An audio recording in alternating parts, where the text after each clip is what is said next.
Sementara untuk terapi penyakit ain, selain ruqyah, bacakan ayat-ayat ruqyah, tentu ini ada bahasan sendiri masalah ayat-ayat ruqyahnya.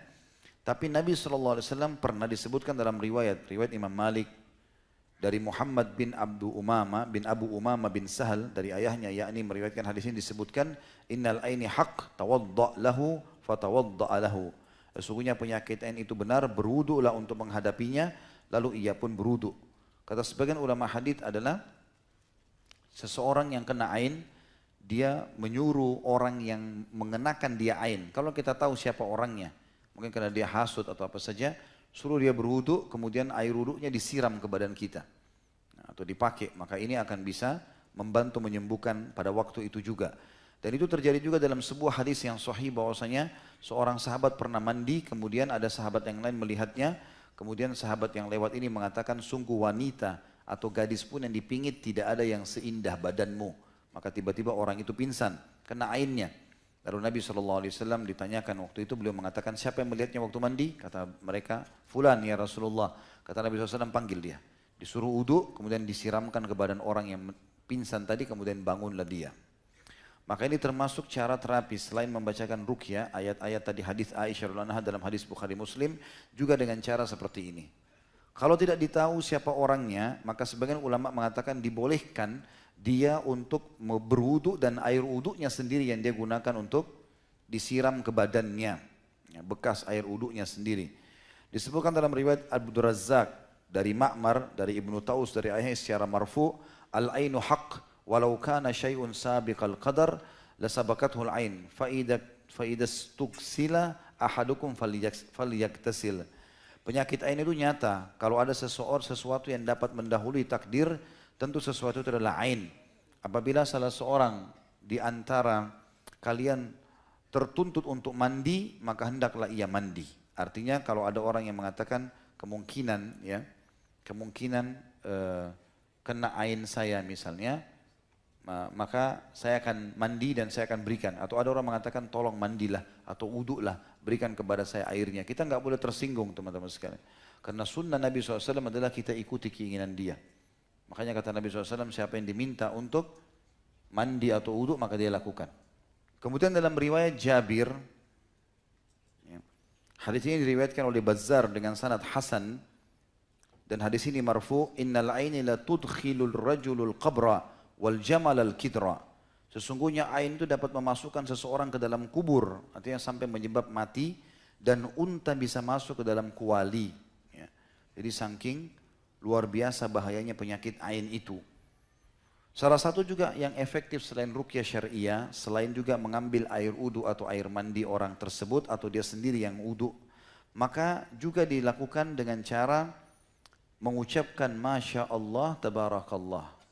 Masya Allah Tabarakallah. Dan ini sudah sering dipraktikkan oleh teman-teman kita di Timur Tengah. Kalau di mobilnya dipasangin stiker Masya Allah Tabarakallah.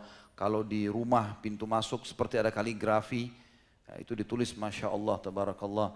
Dan memang sudah biasa melatih diri anak-anak atau orang sekitarnya, istrinya, suaminya, setiap muji sesuatu dia mengatakan Masya Allah Tabarakallah. Tapi memang itu harus dilakukan. Harus dilakukan ya, kalau orang puji, karena ini bahaya. Terutama teman-teman kadang-kadang subhanallah kalau keluar rumah kita punya anak kecil sengaja diperindah, lalu kita tidak sama sekali membekali dia dengan doa, ya, dengan mendoa agar Allah lindungi dari keburukan. Ini bahaya sekali. Ya. Dan disebutkan dalam sebuah riwayat yang lain, riwayat Tirmidzi, dan dinyatakan hasan oleh beliau, bahwasanya Nabi SAW pernah memohon perlindungan dari godaan jin dan dari ain manusia. Dan ini menandakan memang besar sekali pengaruhnya. Ya, besar sekali pengaruhnya, oleh karena itu kita harus hati-hati. Sebagian ulama menambahkan bahwasanya penyebab penyakit ain selain hasud bisa juga karena orang itu selalu saja punya halusinasi, ya, atau membayangkan hal-hal yang tidak ada, membayangkan syaitan, membayangkan apalah gambar-gambar abstrak, ya, yang tidak ada. Mungkin Allahu alam, saya juga khawatir kalau orang banyak menggambarkan kayak kartun-kartun Jepang, ya, banyak menggambarkan apalah, ya, manusia ini, manusia itu, atau robot ini, robot itu, ya mungkin tidak ada. Ya. Maka ini juga menjadi penyebab sehingga membuat hatinya lemah dan akhirnya dia menjadi jahil dengan hukum agama dan itu menjadi penyebab dari masalah munculnya ain tersebut. Ya. Walaupun penyebab utamanya adalah karena dia hasud dan hatinya buruk. Kalau 1-2 kali, kalau dia bertaubat kepada Allah maka bisa hilang. Tapi kalau terus menerus maka ini berbahaya buat dia dan juga buat orang-orang di sekitarnya. Dan sering kali terjadi ya, ini ain dari orang-orang yang belajar hipnotis. Ya. Karena memang sengaja mereka menanamkan itu supaya tatapan matanya membuat orang lain jadi luluh misalnya. Dan ini memang sering kali terjadi dari orang-orang jahat, bahkan dari orang-orang kafir sendiri yang memang hasud kepada kaum muslimin. Allah sebutkan dalam surah Nun ayat 51, ya.